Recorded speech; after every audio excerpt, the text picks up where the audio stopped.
오늘은 마음이 시키는 대로 하니 괴롭습니다 라는 주제로 이야기를 나누어 보려고 합니다.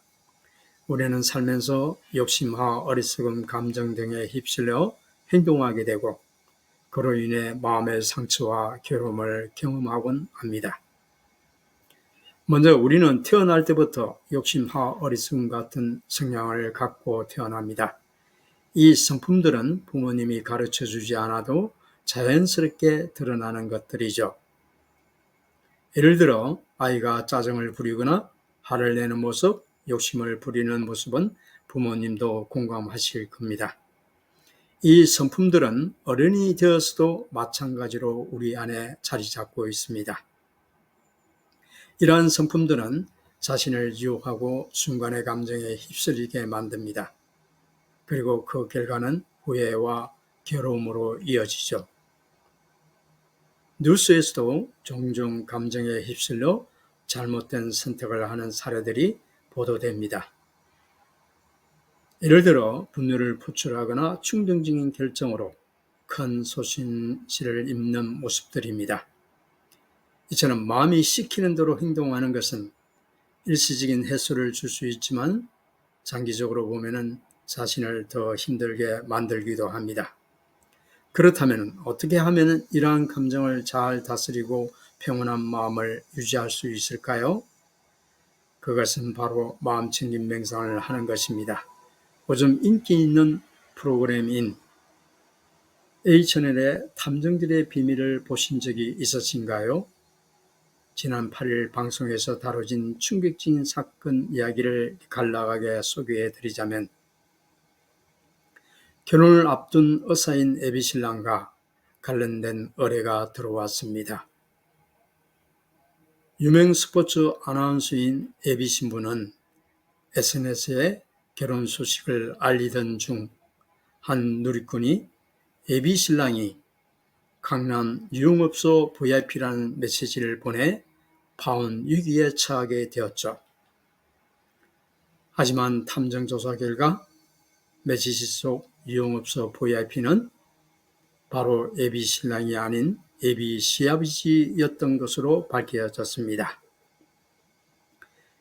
애비 시아버지는 예미세라는 별칭으로 여성에 대한 집착과 수억원을 쓴 것으로 드러났으며 이 과정에서 친자 검사를 통해 너뚱이 동생이 애비 신랑과 친자 관계는 아니었지만 부계 검사에서는 친자임이 확인되면서 결국 이 너뚱이 동생은 애비 시어머니가 남편의 동생과 불륜으로 낳은 아이였던 것으로 드러났습니다.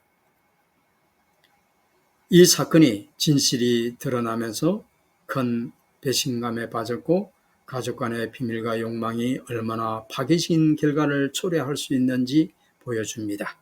또한 외로움과 허전함을 술로 달래면서 불륜으로 이어지고 숨기려는 심리적 방어 기제도 함께 드러났죠. 결혼 직전에 혼사를 파혼으로 끝내는 것을 보면서 마음을 다스리는 일이 결코 남의 일이 아니며 미루지 말아야 할 중요한 일임을 다시 한번 알게 되었습니다. 또한 뉴스에서 자주 보도되는 분노 조절 10회사로도 떠올려 볼 수 있습니다. 작은 일에도 화를 내다가 부부관계가 소원해지고 법적 문제까지 겪게 되는 경우입니다. 비단 분노로 부부관계뿐만 아니라 인간관계에서도 발생하는 문제이기도 하죠. 이런 상황에서도 명상을 실천한다면 감정을 조절하고 더 현명한 선택을 할 수 있겠죠. 이제 페르시아 루미가 쓴 여인숙이라는 시를 통해 감정을 다스리는 방법을 알아보겠습니다. 인간이라는 존재는 여인숙이다. 매일 아침 새로운 손님이 찾아온다. 기쁨, 우울, 비열함, 그리고 약간의 순간적인 깨어있음이 뜻밖의 손님처럼 찾아온다.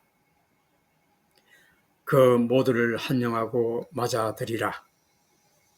설령 그들이 한 무리의 슬픔이어서 그들의 집을 난폭하게 쓸어가 버리고 가구들을 몽땅 내가더라도, 그렇다 해도 각각의 손님을 정중히 대하라.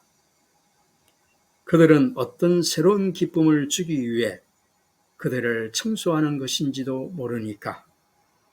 어두운 생각, 부끄러움, 악이 그들을 문에서 웃으며 맞아라. 그리고 그들을 집안으로 맞아들이라. 그 누가 찾아오든 감사하게 여기라.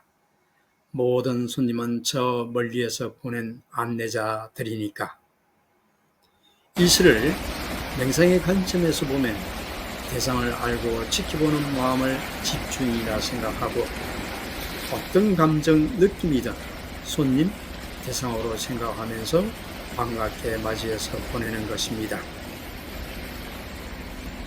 슬픔, 우울, 미움, 짜증, 화, 냄새, 무력감과 근태, 통증 등을 생겨날 이유가 있어서 생겨났다, 또는 원인과 결과의 연속 과정이다라는 자연의 이치다, 단지 대상일 뿐이다 라고 생각하면서 대상으로 알고 바른 견해로 지켜보라고 말할 수 있을 것입니다.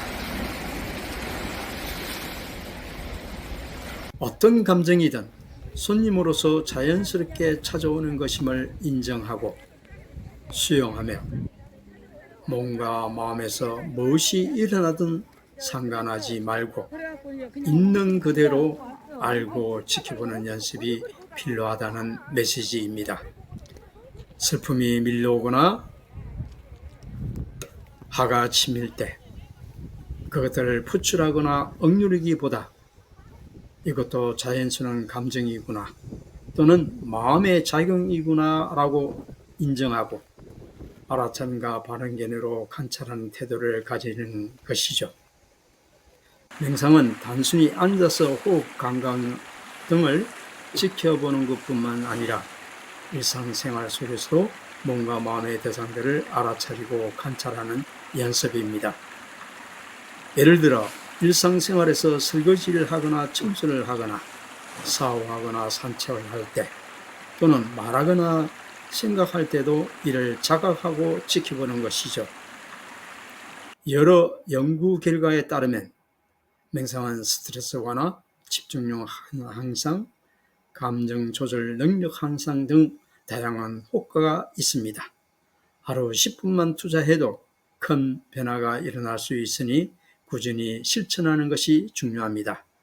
여러분께 제안드리고 싶은 것은 지금 바로 시작하는 것입니다. 아침에 일어나서부터 밤에 잠들기까지 자신의 몸과 마음에서 느껴지거나 알아지는 대상을 알고 바른 견해로 지켜보면 됩니다. 처음에는 서툴겠지만은 꾸준히 연습을 해보면 점차 마음이 편안해지고 자신을 더 잘 이해하게 될 것입니다.